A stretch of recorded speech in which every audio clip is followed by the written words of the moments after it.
જૂનાગઢ વિવાદિત મહારાજ ફિલ્મનો મામલામાં આમિર ખાનના પુત્ર અભિનીત યશરાજ ફિલ્મની મહારાજ ફિલ્મ નેટફ્લિક્સ પર રિલીઝ થવાની હતી, જેના હાલ રોક લગાવવામાં આવી છે. મહારાજ પુસ્તકના પ્રકાશનો ફિલ્મના નિર્માતા નિર્દેશક કલાકારો વિરુદ્ધ ગુનો દાખલ કરવામાં 16 તારીખે પુષ્ટિ સંપ્રદાયના રઘુનાથજી બાવાજી શ્રીએ બી ડિવિઝન પોલીસ સ્ટેશનમાં કરી હતી અરજી. પુષ્ટિ સંપ્રદાયના સમર્થનમાં આવ્યા ગિરનાર મંડળના સાધુ સંતો. પુષ્ટિ સંપ્રદાયના રઘુનાથજી બાવાશ્રી અને સાધુ સંતો વચ્ચે થઈ બેઠક. દિલ્હીના પૂર્વ સાંસદ અને મહેશગીરી બાપુનો હુંકાર. ફિલ્મ રિલીઝ થશે તો સાખી નહીં લેવાય. રાજ્ય અને દેશભરમાં આંદોલન થશે. સાધુ સંતોના સમર્થન બદલ પુષ્ટિ સંપ્રદાયના રઘુનાથજી બાવાશ્રીઓએ સાધુ સંતોનો આભાર વ્યક્ત કર્યો હતો. તસ્મૈ શ્રી ગુરવે નમઃ.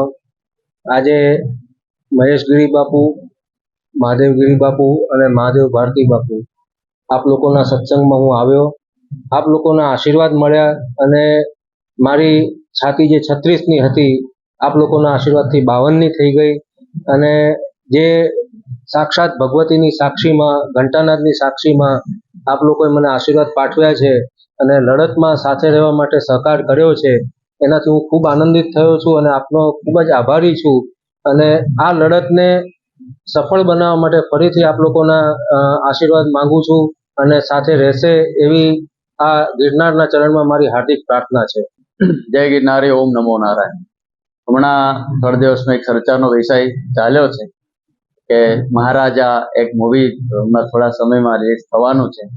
ખરેખર તો આ બધું જોઈને ખૂબ દુઃખ થાય છે કે જ્યારે એક સનાતનની વાત હોય, પ્રાચીન પરંપરાઓમાં આચાર્યો જે બહુ મોટું સનાતન માટે, મનુષ્ય જીવન માટે જ્યારે કામ કર્યું છે, ત્યારે એને કેન પ્રકારે નીચા દેખાડવા માટે, સનાતનને નીચો દેખાડવા માટે એક એવા ચોક્કસ કારણોથી અને ચોક્કસ લોકો દ્વારા, ચોક્કસ સમુદાય દ્વારા જ્યારે સનાતનને નીચા દેખાડવા માટેના મૂવીના માધ્યમથી લોકોના અને અત્યારના યુવાનોને એક વિકૃત માણસ તરીકે અને સનાતન પ્રત્યેની ઘૃણા પેદા કરવા માટે જ્યારે આવું કૃત્ય થઈ રહ્યું હોય, ત્યારે સરકારને પણ હું કહેવા માંગુ છું કે જ્યારે સનાતનની સરકાર હોય, હિન્દુની સરકાર હોય, ભગવાનની સરકાર હોય, ત્યારે સરકારે પણ આના માટે વિચારવું જોઈએ કે આનાથી હિન્દુ સમુદાયમાં અને શ્રદ્ધા અને આસ્થા સાથે ધરાવનાર લોકોમાં આની કેવી છાપ પડશે. ત્યારે ખરેખર આજે ગિરનારની પવિત્ર ભૂમિમાંથી અમારી સાથે રઘુનાથજી મહોદય અહીંયા ઉપસ્થિત છે, મહેશગીરી બાપુ છે, મહાદેવ ભારતી બાપુ છે. ગિરનારના તમામ સંતો આ વલ્લભ સંપ્રદાયની સાથે જ છે, હંમેશા રહે છે જ, કારણ કે એક સનાતનનો જંગ છે. એક પૂજા પદ્ધતિની પરંપરા જુદી હોઈ શકે પણ સનાતન ક્યારેય જુદો થઈ શકતો જ નથી. એક અંગ છે એમનો. એટલે ખરેખર આવી જે હીન કૃત્ય કરનાર લોકો છે એને કડકમાં કડક સજા પણ થવી જોઈએ. અને જો આ સજા નહીં થાય તો આવનારા સમયમાં પણ સારો સાધુ સમાજ અને વલ્લભ સમાજ સાથે રહી અને આને બહુ મોટી લડત આપશે અને આને ક્યારેય પણ અમે સાચી લઈશું નહીં. માટે મારી કરબદ્ધ પ્રાર્થના છે સરકારને અને આ વિભાગ જે સંભાળતા હોય એમને કે આની રોક લાગવી જ જોઈએ, આના ઉપર પ્રતિબંધ લાગવો જોઈએ, આ રિલીઝ થવી જ ન જોઈએ.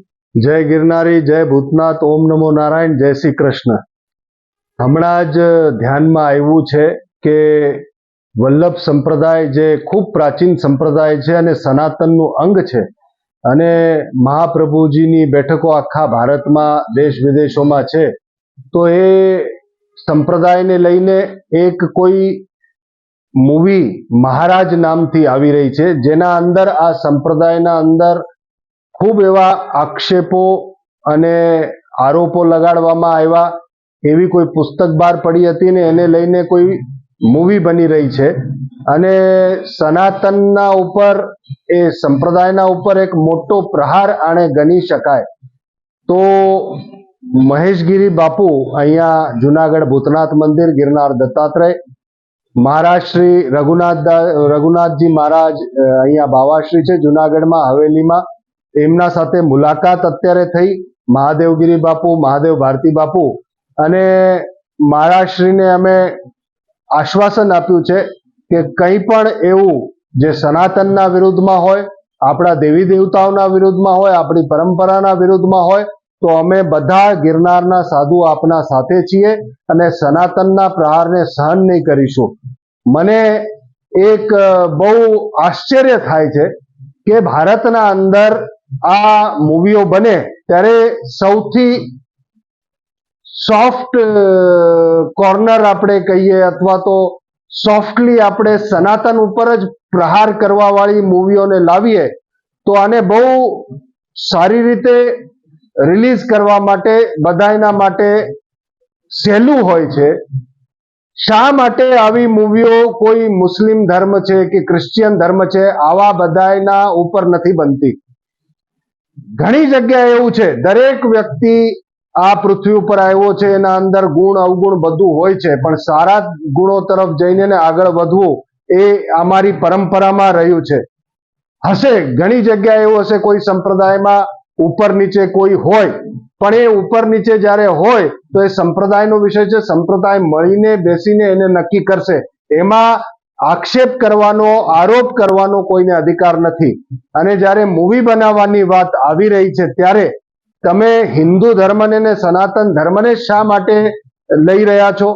સનાતનના ઉપર જ આંગળી ઉપાડવાની વાત આવે, હવે સાખી નહીં લેવાશે. એટલું યાદ રાખો.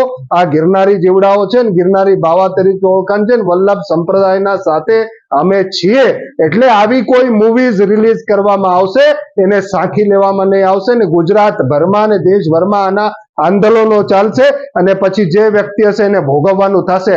એટલે આ પ્રાર્થના સમજવી હોય તો પ્રાર્થના સમજો, ચેતવણી સમજવી હોય તો ચેતવણી સમજો, ધમકી સમજવી હોય તો ધમકી સમજો. સનાતનના સાથે છેડા કરવામાં આવશે તો એ સાખી લેવામાં નહીં આવે, નહીં આવે, નહીં આવે. જય ગિરનારી, જય સનાતન, જય ભૂતનાથ.